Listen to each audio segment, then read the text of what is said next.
Hey guys, Linda Winter with another Christmas in July part 2. This is day 2. This is from the kitchen to the table, and I have a ton of stuff, so it's going to be 2 videos. And that's it. So I want to start with a giveaway because the last video, if you watched part 1, I said it's a twofer. I'm going to show you a bunch of fun projects to make that are kitchen related, table related, you know, kind of gift, food related, that kind of stuff. But I also have a giveaway.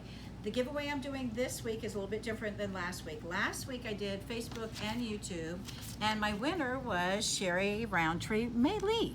And I've already talked to Sherry, and she's already deciding what she wants to get for her giveaway. But this time I'm doing a little bit different because some of you guys were saying, hey, we don't really do social media. So I'm gonna do a YouTube giveaway, that's what this is, and then I have a Facebook giveaway. My Facebook is Winter Designs for Sewing and Quilting, so if you do Facebook, make sure you go enter. I did a Facebook Live this morning. That was Wednesday, the 22nd of July, 10 a.m. Central Time. You can go enter my giveaway there. I'll have directions a little bit later on in the day what you need to do. Basically, add a comment, like the post, like my page, share the post, and that enters you into the giveaway. But I'm also doing a YouTube giveaway as well. Add a comment here, give me a thumbs up, and then share, and that enters you into the giveaway too. Now this is part 2, so I had a previous video, which means that's a 3rd entry. Go enter that video, enter this video, enter my Facebook if you do Facebook, and that gives you 3 opportunities to win. So what are you getting if you win? If you win my YouTube, you're gonna get a bundle. So I'm gonna pull over and show you that. And I picked this time. Last week, I said you can pick this if you're the winner. So I have the box bag template. I'm gonna show you that in just a minute. This is the large box bag. This is the regular box bag, and then I have a Fussy Cut Frame. This is my favorite of all the templates I've created. PUL, polyurethane laminate fabric. I talk about this in my videos. And then oilcloth. This is laminated. This is polyurethane laminated. Wipeable, breathable, wipeable, breathable, wipeable, breathable, washable. I can throw this in the washer and nothing's gonna grow on the back of this stuff. The back of this stuff, all kinds of stuff can grow on there, and it gets pretty disgusting. But I've given you pieces here, and then I've given you these little guys. Why? Because you'll see this project in a little bit that makes this cute little whatever. Food, snacks, goodies, with this, you can take the fork and knife out of there and you can put some of your tools in there. This is made for a sandwich or a salad or whatever, but this will give you enough to make one of these and a few other things too. So if you win my Facebook giveaway, you're getting the regular box bag, the large box bag, the regular fussy, some fabrics, and 2 little containers with the laminated fabric so you can make one of these guys. If you win my Facebook giveaway, that means the one I did this morning, you have till next Wednesday, 10 a.m. Central Time to enter both of these. You get to pick 2 of the microwave bowl cozies. I have 6.5, 7.5, 8.5, 9.5, 10, 10.5, 12.5, 15, and then somewhere I have a square microwave bowl cozy. I don't know where it is. You know, if you watch me, you know I lose stuff all the time. Anyway, you get to pick 2 of those templates. Then I'm giving you 100% cotton batting. This is Wrap and Zap. That's what I happen to have in stock. And I'm giving you 2 spools of thread to get you started. 100% cotton. No mercerized here and no scrim here. So 2 microwave bowl cozy templates, batting, and thread. If you're the winner of my Facebook microwave cozies, and YouTube, the box bag. So let's talk box bag. As I said, this is my favorite template. This is a bag. Over here I've got a box and a box and boxes. I'm gonna pull this real fast. Let's see if I can do this without losing anything. This is a box, and you can see a point, a point, a point. 4 points coming together. It's a house shape, but those points really are at the bottom of this. This is a box, this is a bag. This is the regular size, this is the large size. It doesn't look like it till you open it up, and you can see this really is bigger than this, and I have box plates there too. I have videos that'll show you how to do that. I don't have a video that shows you how to do this because this is Linda McGeehee. She came up with this, she showed it to me, we worked on it kind of together. She's gonna have directions and hopefully a video for this. Notice the 4 points are together at the side here and at the side here, and what she ended up doing with this is the regular size. You've got this down here, you put your fabric on the fold, and that turns into this, so there's no seam here. How clever is this? She also made a huge one out of the large box bag. So if you have pre-quilted material, you can get her pattern. She'll have it available later on this summer. We were supposed to be showing it in Reno this year, but you know how those things happen. So we all know how those things happen now. But do you see how cute that is? So a regular box bag makes this, the large one makes a really big duffel. But this is a box and this is a bag. If you watch my videos and you go look at some of the other things I've done on the box bag, you'll see a bunch of different styles. There's a box pleat here. Again, for the kitchen, you might be giving somebody, when they've come and celebrated with you, you may be giving them something to take home. Or if you like to cook or bake or whatever, you can put your goodies inside of here, put a little handle on here, but to me this is just a really nice gift. I love, love, love these things. I love creating these things. They whip up so fast. I've just basically created 1, 2 of the full size. And then for this here, 1, 2, when I put my fabric, I squared off my fabric and I laid it right down here. So when I cut, I'm basically just cutting this piece out here and this piece out here. We're gonna sew this guy to this guy, this guy to this guy, turn right sides, stitch the right sides together and then turn out, tuck that inside, top stitch, you're done. I mean, this whips up super fast, super easy. So that box bag, my favorite template. Love this. There's a bunch of other projects that I have on that. I'm looking on the wall to see if I have anything else. No. Okay, so I want to talk pot holders. Pot holders are always a great gift and they're kind of boring. So I want you to jazz it up a little bit. This is my Burp Pad template. Last week I did the owl taggy toy. You can see this one. It's for a little baby and it's got crinkle material. There's a stuffed one over there. But the Burp Pad makes burp pads, but it also makes oven mitts. So you notice I've got my fabric on the fold. Pretend I have some beautiful fabric and I've got batting in here too. Do you notice what I'm doing? I'm taking the Martelli 2.5-inch square. I've got that on the fold and I would cut around, turning the template literally as I go. When I get over here, I'd make sure that that lined up first before I do this. It did look crooked to me. And when I have that lined up, done. So that would give me the front and back. You're going to do pockets. You'll see I have a video on this and it makes a really cute pot holder. Where is my pot holder? In my suitcases, which are out west where they were when all of this COVID stuff hit. And I haven't taken the time to make another one because I have so many new things I want to show you. But this is a really cool oven mitt. What it's going to give you is a big pocket for your fingers. My fingers get lost in there, so stitch the pocket together. Let me pull this over and show you what I mean. This is a pocket, and my hand fits pretty well in here, but you can see how much wider it is there. So we would stitch down here.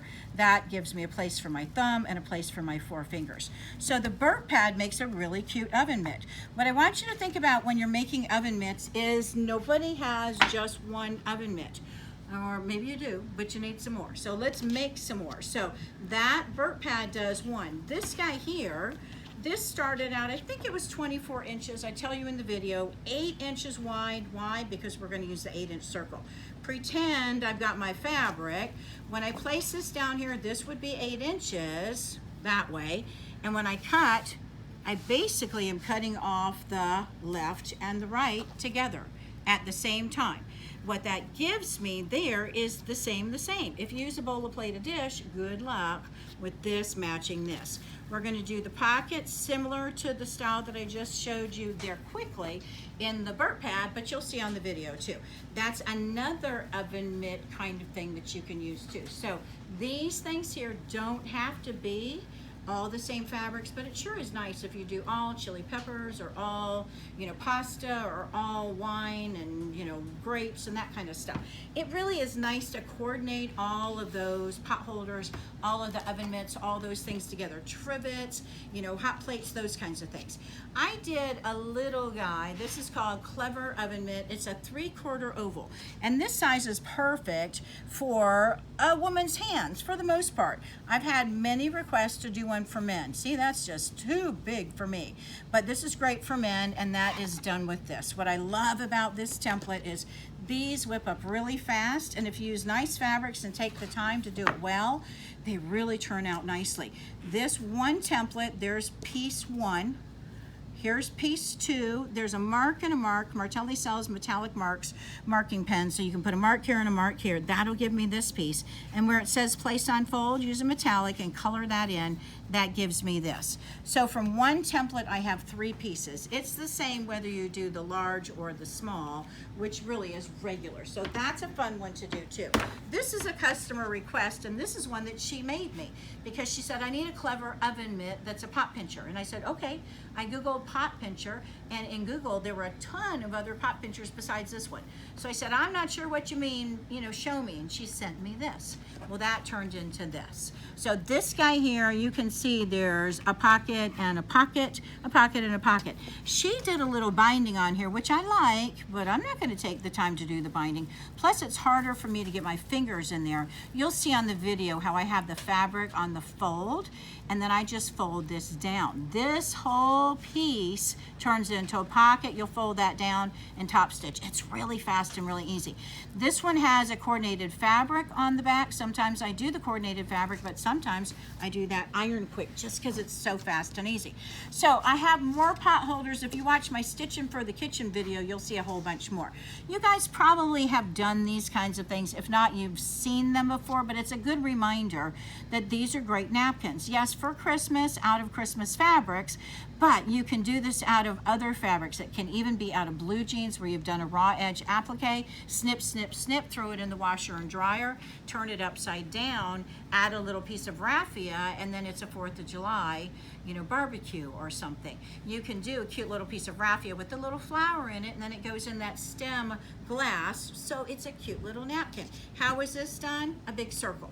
Now you can do a circle or you can do a quarter circle. Martelli makes huge circles. My circles go up to, I think, a size 12. So I want to say this is 18. I can't remember, but I have a video that tells you about this.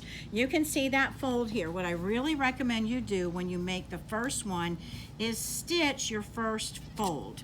You can see there's a crease line here. When this goes in the washer and dryer, that's going to disappear. So stitch to here. That'll give you that first fold, the second fold, the third fold. You can kind of have them happen naturally.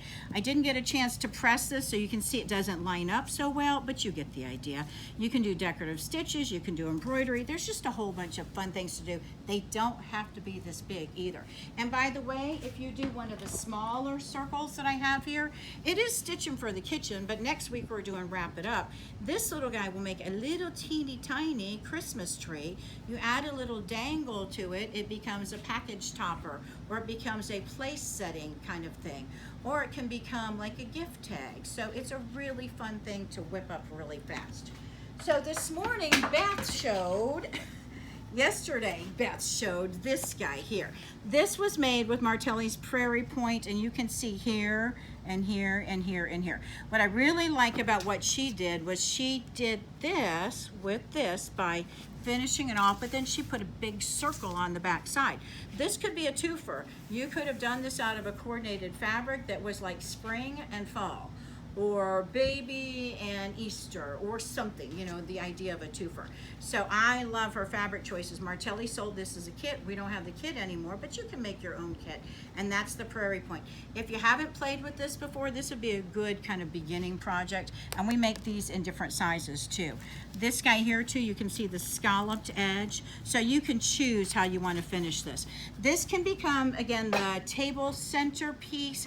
If you did 3 of these together, it could become a table runner, candle, decorations, flowers, whatever. If you put the no-slip material on the back, then it's a hot plate, a trivet, and it won't damage your table. So that's a fun project too.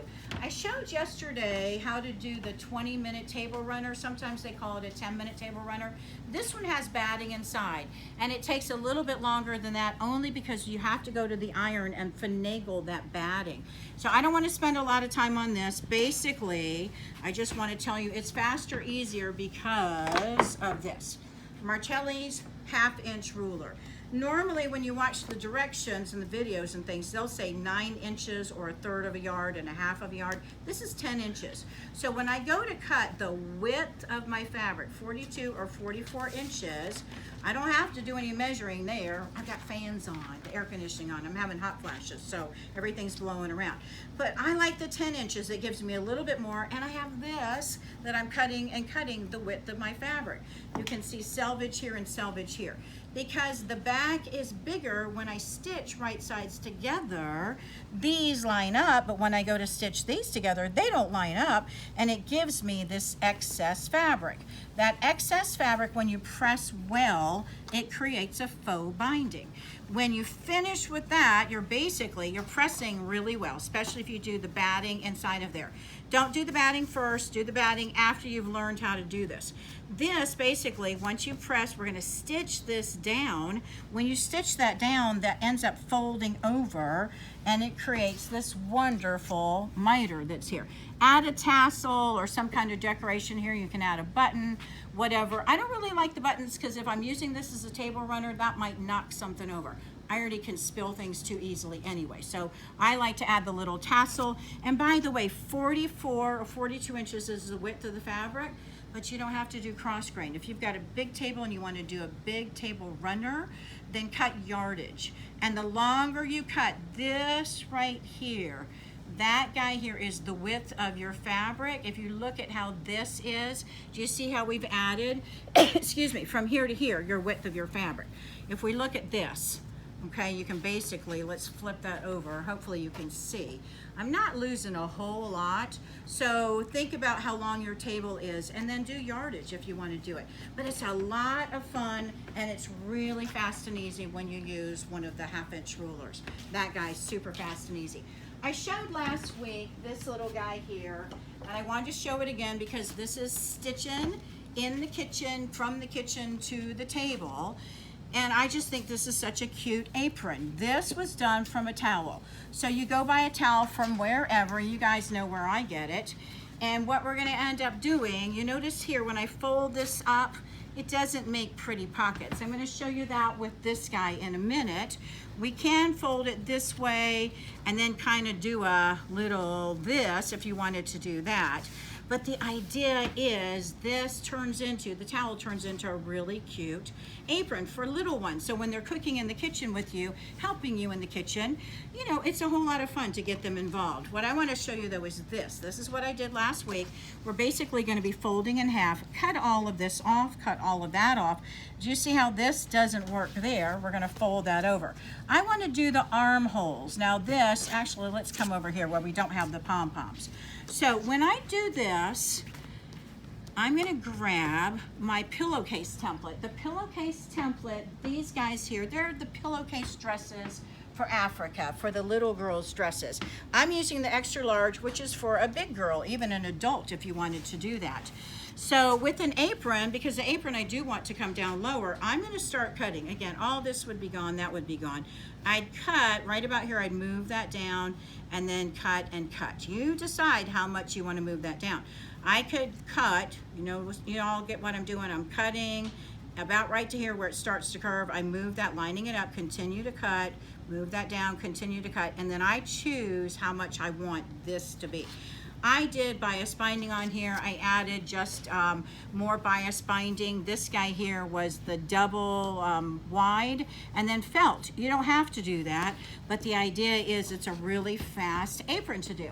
But I want to show you for a little boy or even a little bit bigger boy or somebody that just loves Star Wars or John Deere tractor or whatever it is. I did it a little bit differently. I did do the front and back, so I did the lining. What I did here was I cut another piece and added this here and then did pockets. So I've got 3 pockets here. And then I did these guys here, but if you notice, I didn't do a bias binding. What I really like is this elastic style that I did. Now, if I've got the kid or even an adult right there with me, then I want to test this out. I came up with this style several years ago when I was making a bunch of aprons for my dad that does wood turning. And he said, I need my apron up here so all the chips and things don't get in, but I can't use my hands because my hands are tied up and I don't want to have to tie and don't want to have to tie. So I went with the apron made except for this.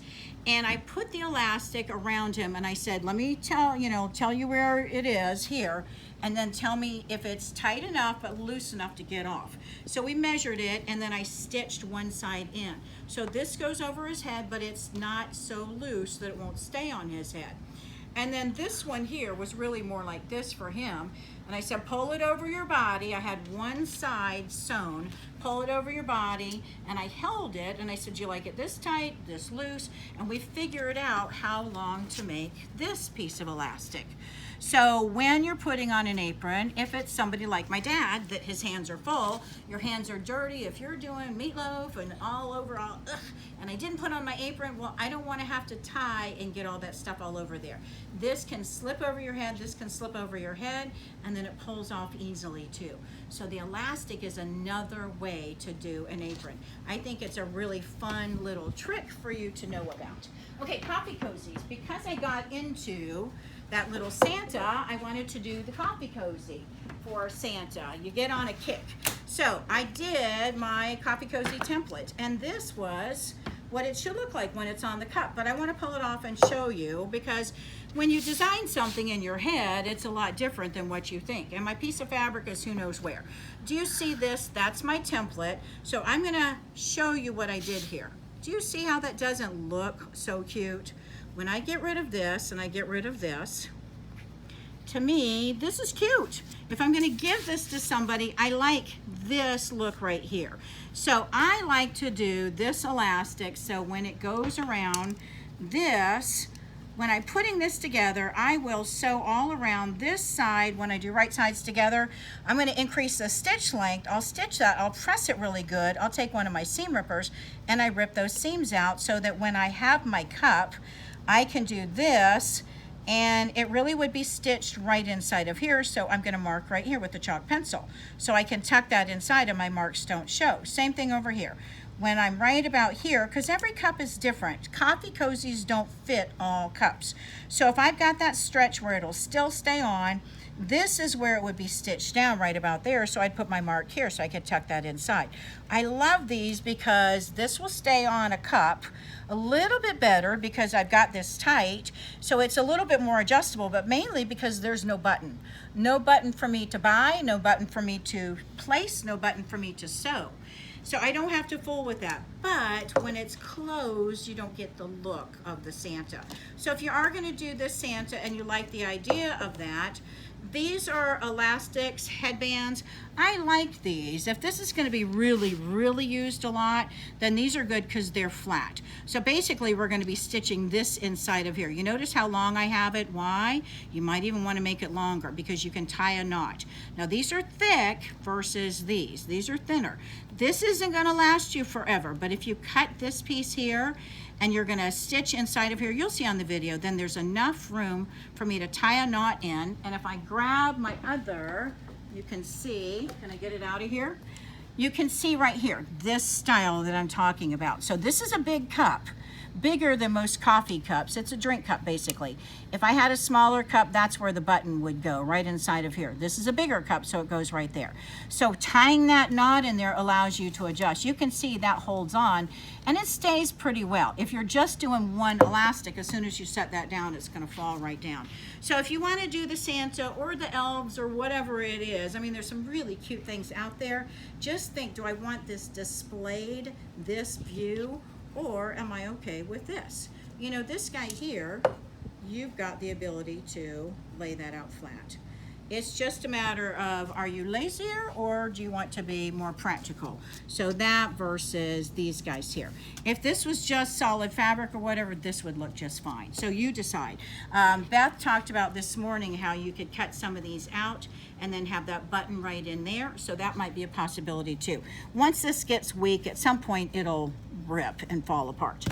Okay, I think I've shown you everything I wanted to show you. There's more projects that we had from last week. There's more projects to come next week.